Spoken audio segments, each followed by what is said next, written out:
Sylvana Pohetini, bonjour. Yorana. Alors merci de venir nous apporter votre éclairage sur le fonctionnement des évacuations sanitaires intériles et surtout sur les améliorations qui peuvent être prévues en la matière par le pays. Vous comprenez que la colère ne retombe pas aux Marquises 48 heures après ce terrible drame qui a coûté la vie à un nourrisson de 3 mois? Bien sûr. Yorana à tous, Yorana à tous ceux qui nous écoutent ce matin. Maruru de m'avoir invité. Et oui, je comprends la colère en tant que mère, je comprends la colère de perdre un enfant. J'aimerais dire que nous sommes là, nous travaillons. Cette commission d'information qui a été créée à l'Assemblée, c'est une mission d'information qui a une démarche de créer un groupe de travail qui est composé d'élus de différents groupes politiques et qui est chargé d'élaborer un rapport. C'est un rapport qui consiste à développer des sujets sensibles et aussi des sujets d'actualité comme ce que l'on vit aujourd'hui. Ce qui veut dire que concrètement, par exemple, vous allez vous rendre sur place aux Marquises ? Exactement. Nous avons commencé nos auditions d'abord sur place. Nous avons auditionné, comme vous l'avez dit, les maires, mais les maires représentants à l'Assemblée, puisqu'on a eu une session budgétaire, l'ouverture le 19. Donc, on a profité que tous ces maires des îles soient à Tahiti pour les auditionner. Donc, on ira après sur le terrain pour auditionner le reste des maires. On ira dans tous les archipels, les 5. On rencontrera les Tavana, les Tavanahau, les infirmiers, les auxiliaires de soins, tous ceux qui travaillent autour du patient, du malade. Alors ensuite, l'étape suivante, ça va être quoi ? Il va ressortir vous allez faire des préconisations ? Exactement. On a fait les auditions d'abord sur les Evasan inter-îles, qui a été présidé par ma collègue précédente, Armer Merceron. Donc ce rapport a été rendu avec des préconisations. Aujourd'hui, c'était la suite logique. Pour les Evasan inter-îles, avec ma collègue Eliane, on fera un rapport avec des préconisations qu'on aura à valider en séance plénière et après qui sera rendu au gouvernement. Alors, pour un travail aussi colossal, vous n'êtes que 2, j'allais dire. Nous ne sommes pas que 2. Nous sommes 2 rapporteurs, mais nous sommes plusieurs. Il y a la commission de la santé. Tous les élus, les représentants de l'Assemblée peuvent assister aux auditions, poser des questions et j'invite justement, je profite d'avoir l'antenne pour demander à tout le monde d'assister à ces auditions. Ils sont très importants pour nous. Alors, malgré toutes les préconisations que vous allez avancer, on ne va pas se cacher que l'essentiel c'est quoi ? C'est qu'il y ait une vraie volonté politique derrière, on est d'accord ? Oui, une vraie volonté politique, je pense que c'est ce que l'on a, qu'on veut développer. Il y a aussi une volonté, comment dirais-je, de tous ceux des sociétés qui veulent y aller. Et je parle de la société TNH, Tahiti Nui Hélicoptère, qu'on l'a auditionné et qui veut bien y aller. Pour l'instant, c'est une petite société qui vient d'arriver. Ils ont 2 ou 3 hélicoptères. Donc, ils commencent. Ils sont à Boura. Il y a un qui est basé à Boura et 2 autres, ou un ici. Et donc, ils veulent développer. Et l'intention d'y aller aux Marquises, ils l'ont. Donc, la volonté politique est là. Donc, il y a de bonnes volontés. Il reste quoi ? L'argent ? Il reste... Oui, l'argent qu'il faut, parce que ces sociétés-là, c'est ce qui s'est passé avec la première société qui a été aux Marquises et les Evasan, on ne peut pas compter sur les Evasan pour que ces sociétés vivent. Donc, il y a le tourisme, mais je pense qu'aujourd'hui, le nombre de touristes a augmenté dans notre pays. Je pense que ces 2 moyens-là peuvent aider ces sociétés à s'y implanter. Et c'est notre volonté. Alors, je ne vous apprendrai pas le coût que représentent les Evasan. On l'a évoqué, plus d'1 milliard.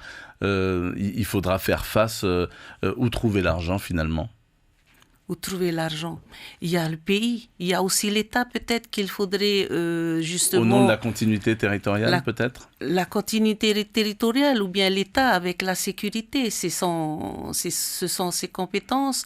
Donc, on va rencontrer l'amiral lundi prochain et par la suite, dans la semaine d'après, le haut-commissaire que je remercie qui a accepté d'être auditionné avec son cabinet. Donc, nous serons chez le Haut-Saria bientôt pour les auditions et pouvoir parler des sujets de la sécurité qui sont de leurs compétences. Alors, je disais, vos auditions ont débuté le 19 septembre. D'ores et déjà, est-ce que vous avez repéré quelques freins, quelques obstacles qu'il faudra surmonter ?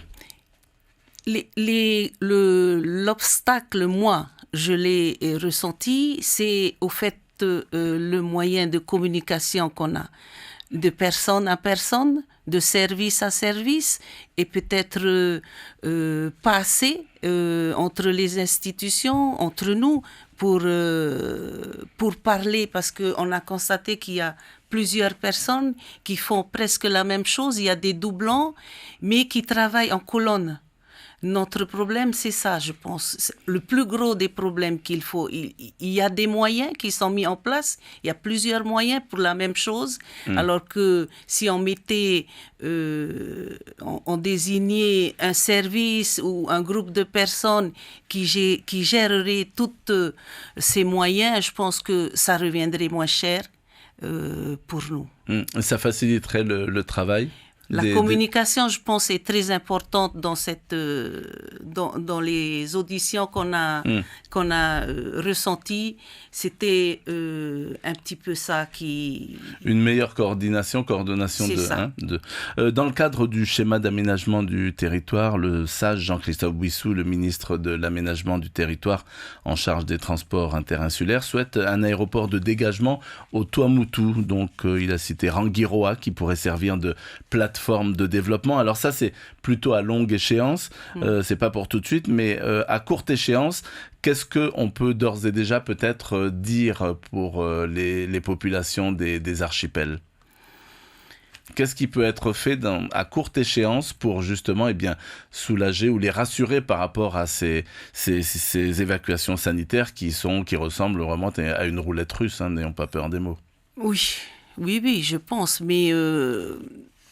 je remercie Jean-Christophe depuis 1 an, 2 ans d'avoir fait des enquêtes, être sur le terrain pour aussi reconnaître les problématiques.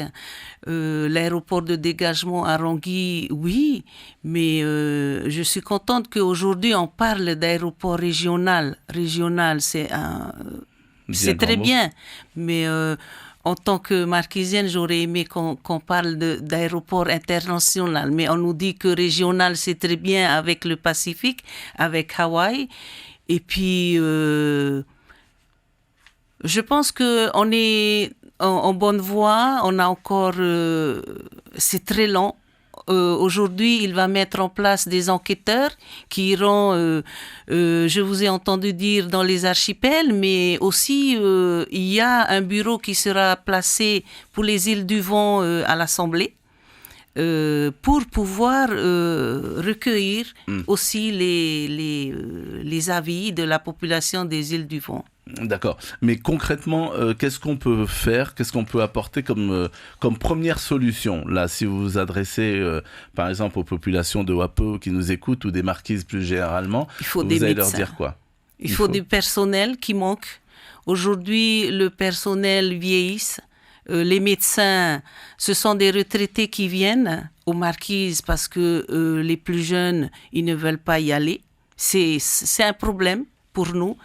Rajeunir